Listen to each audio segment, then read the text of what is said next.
नमस्कार. शासन चार यूट्यूब चॅनलवर आपलं सर्वांचं खूप खूप स्वागत आहे. तर आताच्या घडीची सर्वात मोठी ब्रेकिंग न्यूज म्हणजे राज्य सरकारी कर्मचारी संदर्भात 4 महत्त्वपूर्ण शासन निर्णय निर्गमित. त्या संदर्भात एपिसोडच्या माध्यमातून संपूर्ण अपडेट सविस्तरपणे पाहण्याला सुरू करूया. दिनांक 18 मार्च 26 रोजी राज्य कर्मचारी संदर्भात 4 मोठे महत्त्वपूर्ण शासन निर्णय निर्गमित करण्यात आले आहे.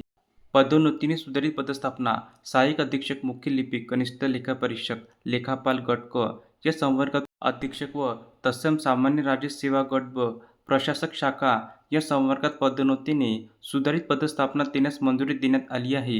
उद्योग, ऊर्जा, कामगार व खनिज कर्मी विभाग, येरवडा कारागृह मुद्रणालय पुणे व मध्यवर्ती कारागृह मुद्रणालय नागपूर येथील लिपिक वर्ग कर्मचाऱ्यांना इतर मुद्रणालयातील लिपिक वर्ग कर्मचाऱ्यापेक्षा जास्त कराव्या लागणाऱ्या कामाचा जादा 1 तास कमी करण्यास मंजुरी देण्यात आली आहे.